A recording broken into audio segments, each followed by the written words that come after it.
வணக்கம் மக்களே, நான் உங்கள் கீர்த்தனா.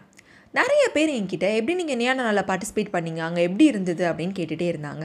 சரி, இதையே நம்ம ஒரு வீடியோவாக போடக்கூடாது அப்படின்னு நினச்சேன். யாராவது பார்ட்டிசிபேட் பண்ணணும்னு நினச்சா அவங்களுக்கும் அந்த வீடியோ யூஸ்ஃபுல்லாக இருக்கும் இல்லையா? ஃபுல்லாக பாருங்கள். உங்கள் ஃப்ரெண்ட்ஸோ உங்கள் ரிலேட்டிவ்ஸோ யாராச்சும் வந்து அதில் பார்ட்டிசிபேட் பண்ணணும்னு ஆசைப்பட்டாங்கன்னா அவங்களுக்கும் இந்த வீடியோவை ஷேர் பண்ணுங்கள். ஃபர்ஸ்ட் வந்து நம்ம டிவி வந்து பார்ப்போம் இல்லையா? ஸோ வந்து விஜய் டிவியில் வந்து ஒரு நாள் வந்து நியான நாள் டெலிகாஸ்ட் ஆகிட்டு இருந்துச்சு.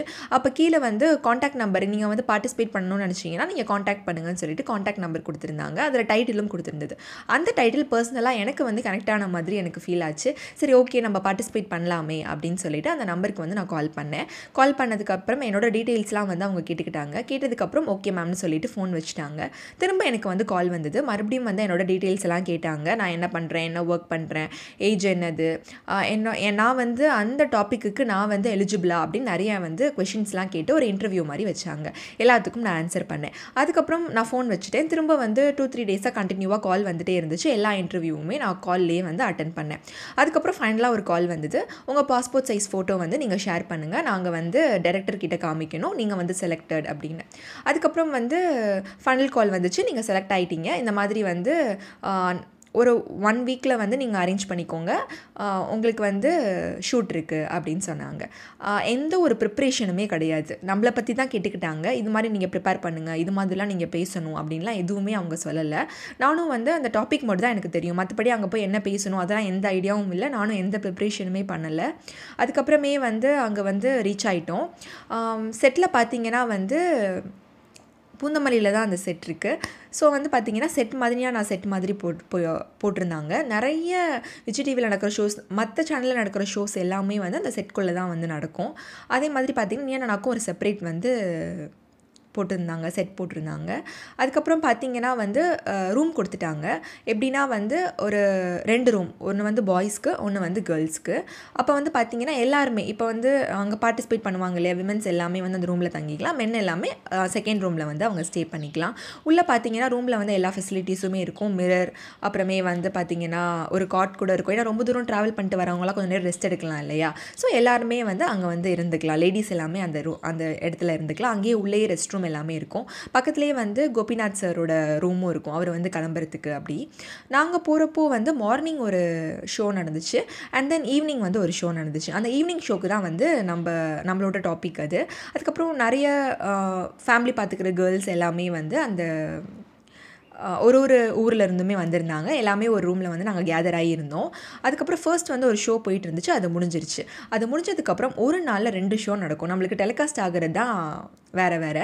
ஒரே நாளில் 2 ஷோ நடக்கிறனால சார் வந்து ஃபர்ஸ்ட் ஷோ முடிச்சுட்டு செகண்ட் ஷோக்கு வந்து ரெடி ஆனாங்க. அதுக்கப்புறம் எங்களெல்லாம் கூப்பிட்டாங்க. சீட்டிங் அரேஞ்ச்மெண்ட்ஸ், நம்மளுக்கு பிடிச்ச சீட்டில் நம்ம உட்கார முடியாது. சீட்டிங் அரேஞ்ச்மெண்ட்ஸ் வந்து அங்கே சூப்பராக வந்து பண்ணி கொடுத்துட்டாங்க. அவங்க சொல்கிற பிளேஸில் நம்ம வந்து உட்காந்துக்கணும். அதுக்கப்புறம் பார்த்திங்கன்னா வந்து ஃபுட்டாக இருக்கட்டும், அதுக்கப்புறம் ஸ்நாக்ஸ், டீ எல்லாமே வந்து அவங்க ப்ரொவைட் பண்ணாங்க. ரொம்ப சூப்பராகவே பார்த்துக்கிட்டாங்க அவங்களோட டீம். இப்போ இந்த அளவுக்கு அந்த ஷோ வந்து எஃபெக்டிவாக இருக்குது அப்படின்னா அதுக்கு பின்னாடி வந்து நிறைய பேர் ஒர்க் பண்ணுறாங்க. நம்ம வந்து பார்க்குறப்போ வந்து அவ்வளோதானே அப்படிங்கிற மாதிரி இருக்கும். ஆனால் அவ்வளோ ஒர்க்ஸ் அங்கே நடக்குது. அவ்வளோ வந்து வர எல்லாத்தையுமே வந்து அவங்க ரொம்ப நல்லா அவங்களோட ரிலேஷனை எப்படி பார்த்துப்போம் இல்லையா, அந்த மாதிரி வந்து ஏதாவது ப்ராப்ளம் இருக்கா மேம், ரூமில் வந்து கம்ஃபர்டபுளாக இருக்கா அப்படின்னு வந்து கேட்டுக்கிட்டே இருப்பாங்க. ஃபுட் எல்லாமே வந்து அங்கேயே ப்ரொவைட் பண்ணிடுவாங்க. தங்குறதுக்கு இடமும் கொடுத்துருவாங்க. ஜஸ்ட் போய் நம்ம பார்ட்டிசிபேஷன் பண்ணுறது தான்.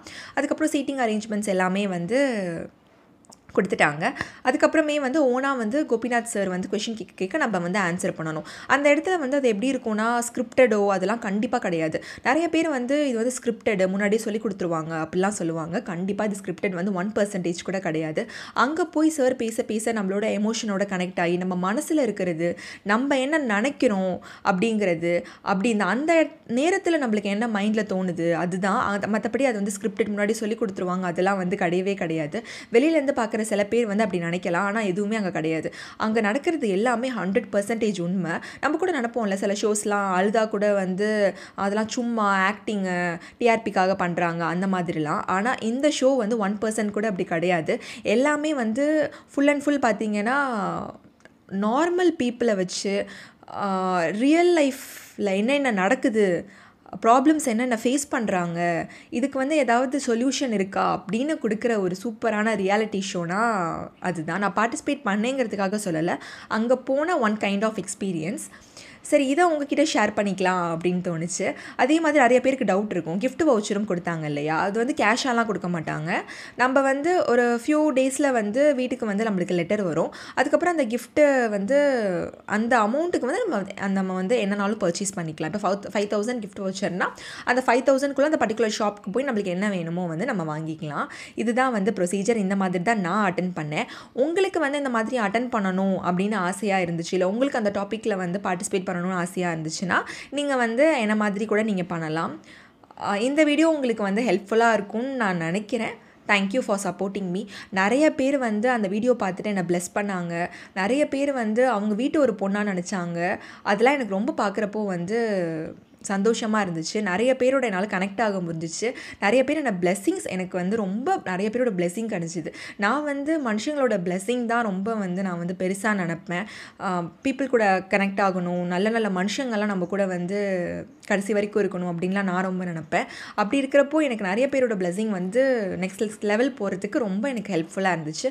Thank you for all your support.